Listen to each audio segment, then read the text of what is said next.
माँ की देखभाल, दिल छू लेने वाली कहानी। माँ अस्पताल के एक बेड पर पड़ी थी। अस्पताल के बरामदे में उसके दो बेटे और एक बेटी चिंता में टहल रहे थे। भाई बहन को अपनी माँ के लिए सेहत की चिंता तो थी, लेकिन उससे भी ज़्यादा चिंता इस बात की थी कि अब माँ को अपने साथ कौन रखेगा।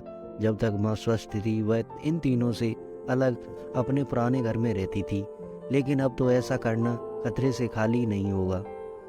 और ऐसा करने से समाज में तीनों बेटे और बेटियों का नाम भी खराब होता है।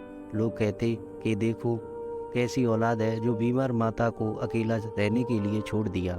1 घंटे से बिना कोई बातचीत किए वह तीनों अपने अपने विचारों में खोए हुए थे। फिर बहन ने अपनी चुप्पी तोड़ते हुए अपने बड़े भाई की तरफ देखते हुए कहा, भैया आप बड़े हैं, इसलिए आपका कर्तव्य है कि माँ की ज़रूरत के समय आप रखें और उनकी देखभाल करें। छोटी बहन की ये बात सुनकर बड़े भैया ने पहले अपनी पत्नी की ओर देखा और बोला, मैं इस बात से बिल्कुल इनकार नहीं करता कि बड़े होने के नाते में मेरा माँ की देखभाल करने का कर्तव्य है, लेकिन तुम तो जानती ही हो कि मैं और तुम्हारी भाभी जो दोनों जॉब करते हैं। ऐसी हालत में माँ के साथ किसी न किसी को हर वक्त उनकी देखभाल करने के लिए उनके साथ रहना पड़ेगा, जो हमारे लिए बहुत ही मुश्किल हो जाएगा। बहन तुम तो पूरे दिन घर पे ही रहती हो, तुम माँ को अपने साथ क्यों नहीं रखती? पैसे की चिंता मत करना, जो भी खर्चा आएगा मैं दे दूंगा।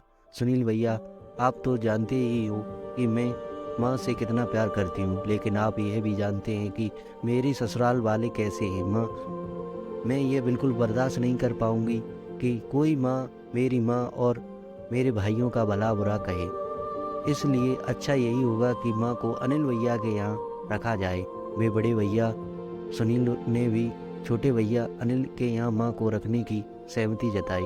आप ये कैसी बात कर रहे हो?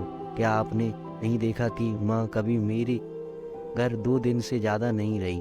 उसका मेरे यहाँ मन नहीं लगता ही नहीं, फिर कैसे वहाँ इतने दिन मेरे घर में रहेंगी? छोटे भैया ने भी अपनी असहमति जताते हुए कहा। इससे पहले कि इस चर्चा का कोई नतीजा निकल पाता, एक नर्स वहाँ दौड़ते हुए भाई और कहने लगी, क्या आप ही वार्ड नंबर 4 में भर्ती मरीज के रिश्तेदार हैं? आप लोगों को डॉक्टर ने साहब ने अंदर बुलाया है।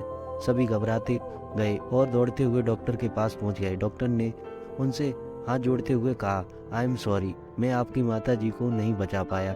डॉक्टर की इस बात खबर को सबके चेहरे पर झूठी मोटी दुखी परत तो चढ़ा दी थी, लेकिन सभी के दिल की किसी कोने में इस बात की खुशी हुई थी, छुपी हुई थी कि अब उन्हें माँ को नहीं संभालना पड़ेगा और माँ की वजह से उन्हें परेशान भी नहीं होना पड़ेगा। दोस्तों, समाज का सत्य है, ये लोग ऊपर से जो दिखते हैं वह अंदर से नहीं होते। जो माँ बाप अपने 4-4 बेटे और बच्चों का बिना किसी शिकायत के बड़ी आसानी से संभाल पाते हैं और आगे चलकर ज़रूरत पड़ने पर यही 4 बच्चे मिलकर भी उन्हें नहीं संभाल पाते।